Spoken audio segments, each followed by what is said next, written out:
If you have to name one person who lived the most tumultuous life in 16th century Europe, Mary, Queen of Scots, would undoubtedly be a top contender. She married 3 times. Her first husband, King François II of France, died of illness at young age. Her second husband, Lord Darnley, was brutally murdered in an explosion. Her third and last husband, the Earl of Bothwell, was the man who was suspected of murdering her second husband. And it was this third marriage that cost her the crown. After Darnley's murder, the man in charge of the investigation was none other than the Earl of Bothwell. He carried out an inquiry and quickly announced the result of his findings. The killers didn't mean to kill Darnley. They were actually trying to intimidate the Queen. In other words, it wasn't a murder. Darnley was just a collateral damage of a failed rebellion. That might have worked if he had followed through. But if you really found a failed rebellious plot, there are a whole host of things you are expected to do. You need to mobilize the army, tighten the security, track down the rebels, find collaborators, and so on.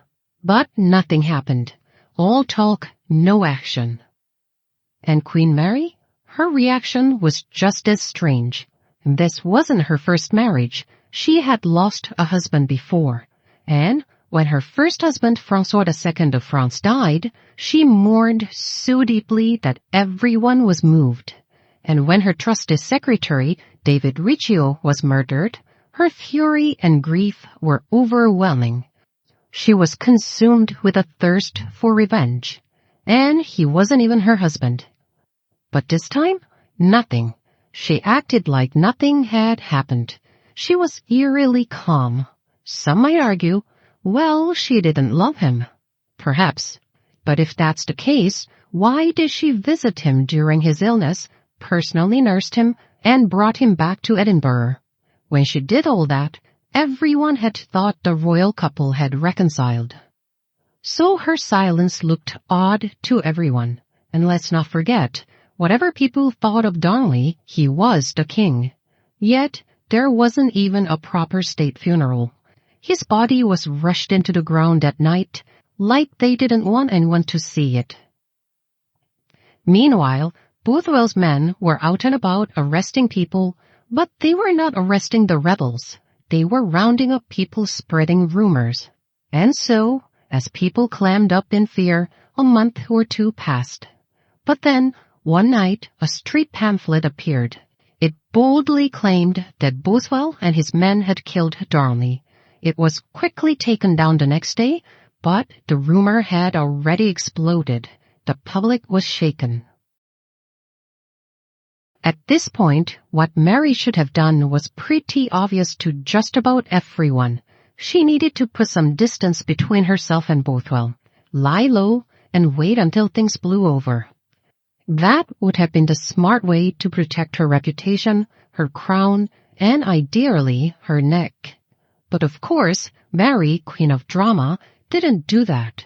Her husband was dead, the entire kingdom suspected Bothwell of the murder, and instead of backing away slowly like a sane person, Mary still relied on him. Not that she had many other people she could rely on, but it naturally made things look even worse. Remember, it was Mary herself who brought Darnley back from Glasgow. That little detail started to smell fishier by the day. People began wondering, was she just a grieving widow, or was she an accomplice? The rumors started to multiply like rabbits. They got so loud and persistent that even Queen Elizabeth of England, no stranger to romantic scandal herself, began to worry. You see, Elizabeth had once toyed with the idea of marrying Robert Dudley, but then his wife mysteriously fell down the stairs and died. People talked, and Elizabeth, ever cautious and prudent, gave up on any hope of marrying him and even tried to push Robert Dudley on Mary. She knew that keeping her reputation and her throne was a lot more important than keeping a man. But unfortunately for Mary, she didn't learn this lesson. Or maybe she knew this but couldn't help herself. Or maybe she didn't have a choice. At this point, even the Earl of Lennox, Darnley's father, couldn't stay quiet. He had just lost his son and watched the investigation go absolutely nowhere. So, like a man with nothing left to lose, he made a formal accusation. And not just any vague somebody did it. He pointed the finger directly at Bothwell and his henchmen. And Bothwell, never one to back down from a good old-fashioned farce, demanded a trial. And to make sure it went exactly how he wanted, he showed up flanked by several hundred armed men. Meanwhile, Lennox didn't show up because he wasn't suicidal. He knew what walking into that courtroom would mean. So he asked for a postponement. The court, now thoroughly in Bothwell's back pocket, denied the request and declared, "Oh well, accuser not present, case dismissed." Surprise, surprise, Bothwell was declared not guilty. And now that he had this legal green light, Bothwell made his next move, marry the Queen. He strong-armed the nobles into signing their support. The ever-prudent Moray saw which way the wind was blowing and took an extended vacation to mainland Europe, which, in political terms, is basically, "Don't call me, I'm not getting involved." Now, Mary was still in mourning, technically, and yet, rushing into the marriage with a man everyone thought had killed her husband, it looked bad.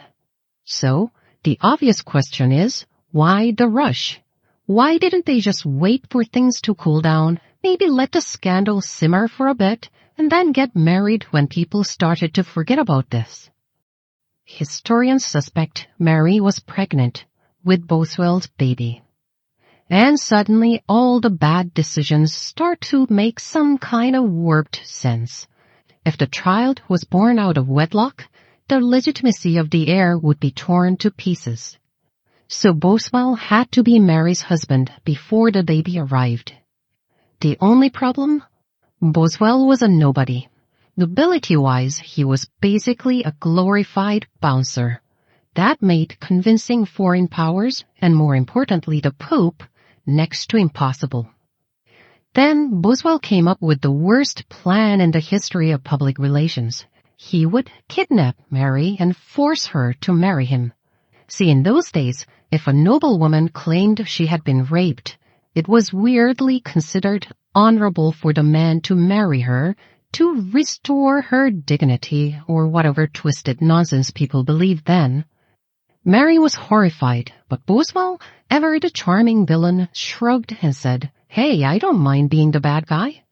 And the clock was ticking. The pregnancy would soon become obvious to everyone. So, despite loathing the idea, Mary went along with the performance. Some say it was the most staged abduction in history, but politics is theater. So first, she paid a visit to her young son, James, in the Stirling Castle. Then, on her way back, it happened. Bothwell and his men rode up, ambushed her, and carried her off to Dunbar Castle. But the most telling moment?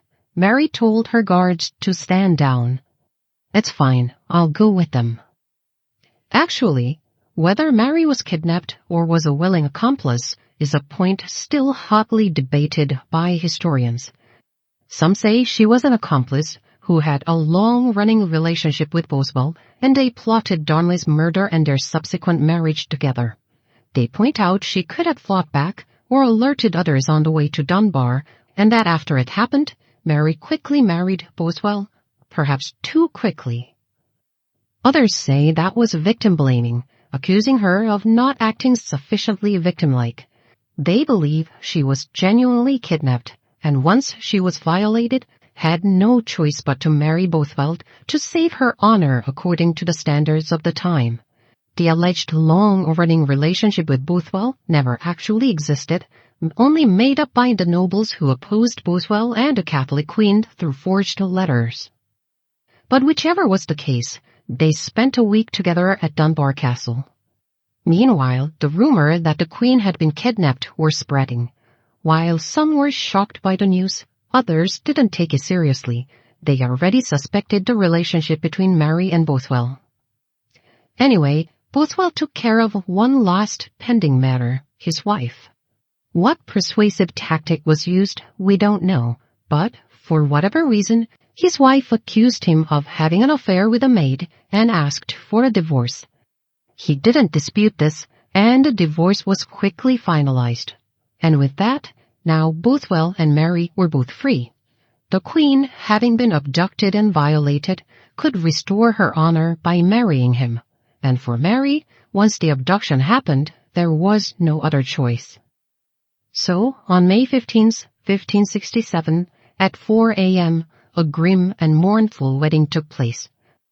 Just before the ceremony, Bothwell was elevated to the title of Duke of Orkney. Mary, still dressed in mourning clothes, took her third walk down the aisle. But even though it was a royal wedding, the number of guests was so small that it was almost pitiful. But while this was happening, the very nobles who had signed their support for the marriage were secretly gathering. For them, this alleged abduction and assault gave the perfect excuse to turn against Bothwell.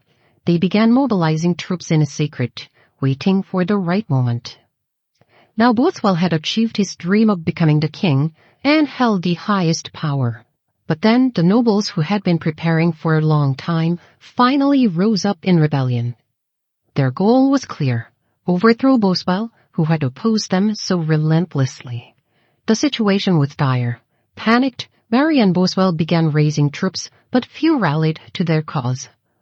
Mary sold her jewelry and valuables to scrape together funds for raising army, but they couldn't match the strength of the well-prepared noble forces. Realizing the odds, Bothwell abandoned Edinburgh and took Mary to his stronghold in Dunbar. But the nobles pursued them relentlessly, cornering them. And eventually, Bothwell managed to escape to Denmark, and Mary was captured by the rebels. The nobles brought Mary back to Edinburgh, and there she began to see the world has changed. She met cold stares from common folks, and far less subtle opinions were hurled loudly in the streets. "Behead the adulterous queen," they cried. Despite this spectacle of public humiliation, Mary stood her ground. She was still a queen after all. She was certain that if she held fast, the nobles would eventually back down, at which point she could invite Bothwell back and reclaim her power. In fact, time was arguably on Mary's side. While neighboring rulers may not have exactly adored her, no monarch would likely tolerate a precedent in which nobles simply deposed their sovereign. And so, the longer Mary could delay, the worse things would look for the rebellious lords. She was confined to Loch Leven Castle. The nobles visited her frequently to demand that she divorce Bothwell. And had Mary cast Bothwell aside then, she might have kept her crown, even if it would be in name only. But she refused, because at that point, Bothwell was all she had left. Was it love, a sense of duty for her husband, or a desperate hope that he could somehow raise a force to crush her enemies if she stayed married to him? Whatever it was, for Mary, compromise was not an option. As time passed, the nobles found themselves in an ever-tightening corner. Public opinion of Mary was bad, sure, but she was still the queen. Even with the mob on their side, the nobles lacked a clear endgame. But just then came a breakthrough. A series of letters surfaced. Letters from Mary to Bothwell. And not just any love letters, mind you. These contained rather incriminating details about their relationship and, as a bonus, clear evidence that they had plotted the murder of Lord Darnley, a husband Mary would not miss, but still. Yes, the famous casket letters.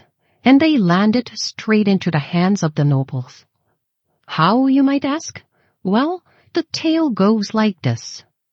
At the time, Bothwell was still on the run, but he knew those letters were trouble. If they were discovered, it wouldn't just be the end for Bothwell, Mary's throne, and quite possibly her head would be forfeit too. So Bothwell sent one of his most capable servants to retrieve the letter from his home. They were hidden in a secret compartment, tucked away as carefully as scandalous documents tend to be. Unfortunately, the plan to retrieve the letters was overheard by a traitor, naturally, and the nobles were tipped off. They ambushed the servant and subjected him to the sort of questioning that involved rather unpleasant, persuasive tactics, shall we say. So eventually he cracked and opened the secret compartment. And there they were, Mary's letters to Bothwell. Not rumor, not hearsay, but ink on parchment. That was the game changer. The kind of political bombshell that rewrites the rules and end careers, royal or otherwise. For many long years, scholars and gossip mongers alike have squabbled over the authenticity of those letters. Were they genuine, forged, a dramatic flourish from overzealous nobles with quills and grudges? The timing of the discovery was suspiciously perfect, and the content, well, to call it scandalous would be putting it mildly.